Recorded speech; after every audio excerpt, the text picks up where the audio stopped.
So Karl Roberson versus Marvin Vettori took place in the co-main event, but really the people's main event of UFC Fight Night 172 Vegas 2, I versus Calvillo. It was an amazing fight while it lasted, and of course, the co-main event was really the people's main event. We were all looking forward to this fight on the card. There was the bad blood. Marvin Vettori and Karl Roberson were supposed to fight before, but Karl Roberson pulled out after not making weight after a bad weight cut. Then, doubling down, this fight gets rebooked, and Roberson doubles down again and misses weight. Not only misses weight again, but misses weight by a very large margin of 5 pounds. And not only misses it by 5 pounds, but came on the scales second out of everyone, which means he didn't even try and make weight, and looked even bigger than he did the last time he tried to make weight as well. It is a sad night for Karl Roberson, but let's talk about the dominance of Marvin Vettori in that fight.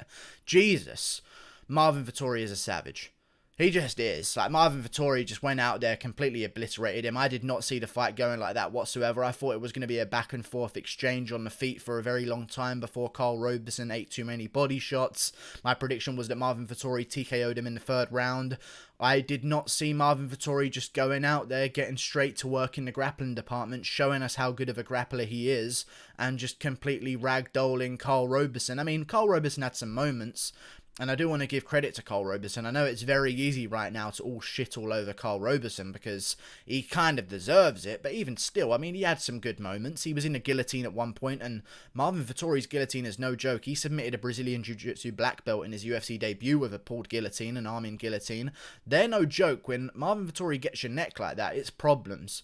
Karl Roberson sprung off the fence, used the momentum, rolled out of the choke, ended up in a good position, but Marvin Vettori is just too good of a grappler. I said this in my prediction video. If things don't go well on the feet for Vettori, he has the option to completely out-grapple Karl Roberson. If things don't go well on the feet for Karl Roberson, he has nothing. That was the winner of this fight. Whoever had more options, and Marvin Vettori had more options. It started off in a little bit of a stalemate on the feet. Neither guy really wanted to commit to anything. You saw Marvin Vettori raising his lead leg up hesitantly, knowing that the leg kicks of Karl Roberson are probably going to come real soon. But then Marvin Vettori just went in on him and just mauled him like it was nothing. It was kind of like Cutelaba versus Khalil Rountree. I kind of draw some narratives there, because Khalil Rountree, fast twitch muscle as a striker, dangerous guy. You expect it to be a stand-up war between the pair of them, but then Cutelaba just shows his absolute grappling dominance and just smothers Khalil Rountree against the cage. We kind of witnessed the same thing. I actually thought it was going to be stopped by TKO, because at one point in the fight, Marvin Vettori was just bashing Roberson's brains in the entire time, just obliterating him on the ground. And I thought, Jesus Christ, Roberson's not reacting well to these shots, and he doesn't look like he's scrambling to get out of the position.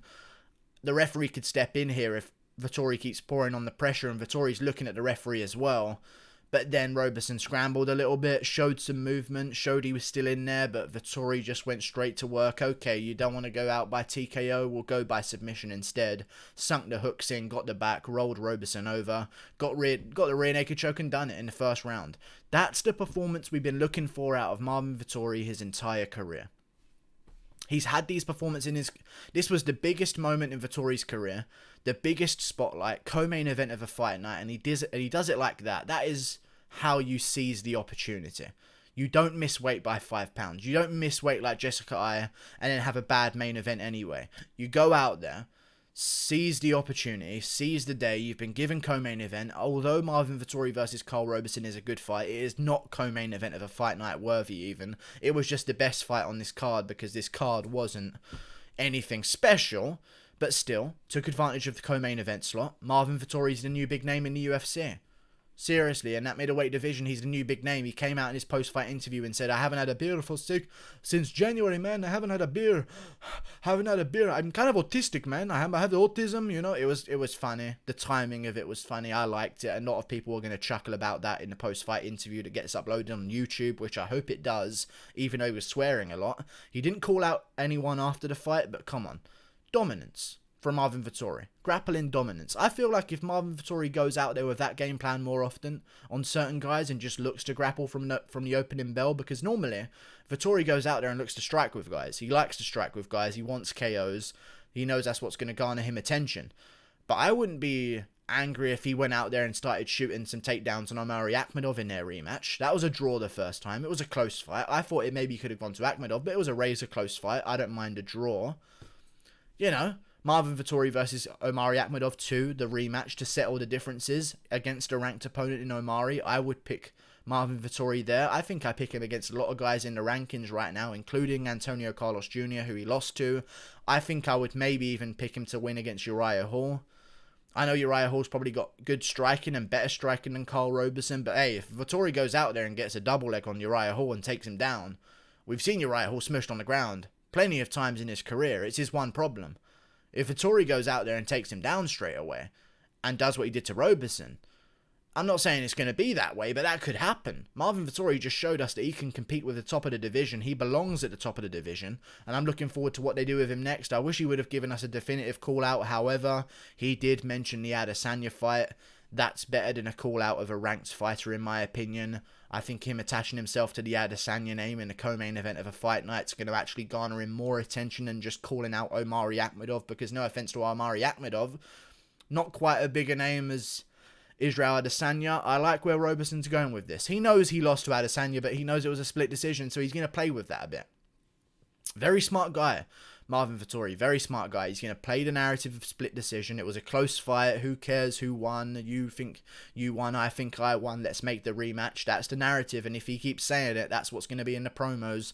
Marvin Vettori just inserted himself as one of the new stars. These cards are so empty that if you put on a good performance high up the card and show yourself to be a real contender and a real threat towards the belt and some of these top contenders, you're going to get a lot of spotlight. You saw it with Roosevelt Roberts.